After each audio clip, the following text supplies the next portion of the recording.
15-ാം വയസ്സിൽ നാടുവിട്ടുപോയ സ്റ്റീഫൻ പിന്നീട് നെടുമ്പള്ളിയിലേക്ക് തിരിച്ചെത്തുന്നത് 26 വർഷങ്ങൾക്ക് ശേഷമാണ്. ഏറ്റവും പ്രിയപ്പെട്ടവർക്ക് പോലും അറിയില്ല അത്രയും വർഷം സ്റ്റീഫൻ എവിടെയായിരുന്നെന്ന്, എന്താണ് ഈ കാലയളവിൽ അയാൾ ചെയ്തതെന്ന്.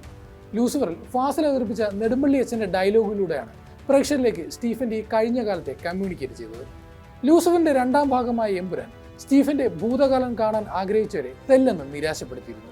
പൂർണ്ണമായും സ്റ്റീഫൻ ആരാണെന്നുള്ളത് ഇപ്പോഴും ഗൂഢമായി തന്നെ നിലനിൽക്കുകയാണ്.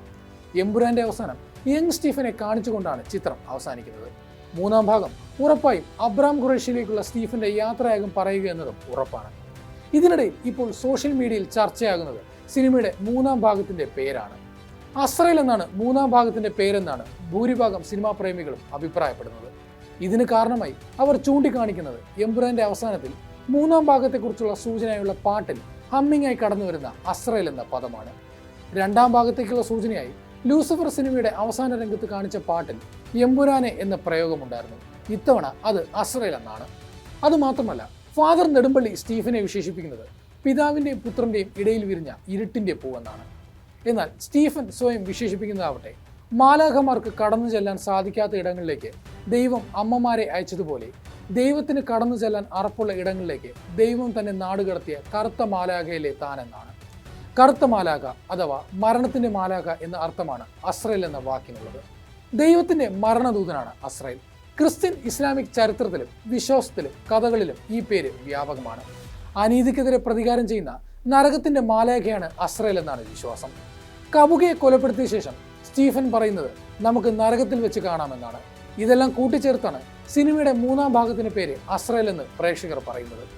ഇതിനിടയിൽ സിനിമയുടെ സംഗീത സംവിധായകൻ ദീപക് ദേവ് ഒരു കാര്യം സ്ഥിരീകരിച്ചിട്ടുണ്ട്. അസ്രയേൽ എന്നാണ് സിനിമയുടെ 3ാം ഭാഗത്തിന്റെ പേരെന്നാണ് അദ്ദേഹം പറയുന്നത്. ഒരു മാധ്യമത്തിന് നൽകിയ അഭിമുഖത്തിലാണ് ഇദ്ദേഹത്തിന്റെ വെളിപ്പെടുത്തൽ. ലൂസിഫറിൽ സിനിമയുടെ 2ാം ഭാഗത്തിന്റെ പേര് ഉഷാ ഉതുപ്പിന്റെ ശബ്ദത്തിൽ വന്ന പാട്ടിലൂടെ തന്നെയായിരുന്നു പുറത്തുവിട്ടത്. ഇത്തവണയും അടുത്ത പടത്തിന്റെ പേര് ദീദിയെ കൊണ്ട് തന്നെ അനൗൺസ് ചെയ്യിപ്പിക്കട്ടെ എന്ന് പൃഥ്വി ചോദിച്ചിരുന്നുവെന്നും ദീപക് പറയുകയുണ്ടായി. ലൂസിഫർ ഇറങ്ങിയ കാലത്തും ഏറ്റവും കൂടുതൽ ചർച്ച നടന്നത് എന്താണ് ലൂസിഫർ എന്ന വാക്കിന്റെ അർത്ഥം എന്നറിയാനായിരുന്നു. ക്രിസ്ത്യൻ വിശ്വാസപ്രകാരം പിശാച് എന്ന് വിളിക്കപ്പെടുന്ന സാത്താന്റെ ഉത്ഭവ രൂപമാണ് ലൂസിഫർ എന്ന് അന്ന് സോഷ്യൽ മീഡിയ കണ്ടെത്തിയിരുന്നു. പ്രകാശം കൊണ്ടുവരുന്നവൻ, ശുക്രനക്ഷത്രം, സാത്താൻ എന്നിവ ലൂസിഫർ എന്ന പദത്തിന്റെ നാമങ്ങളാണ്.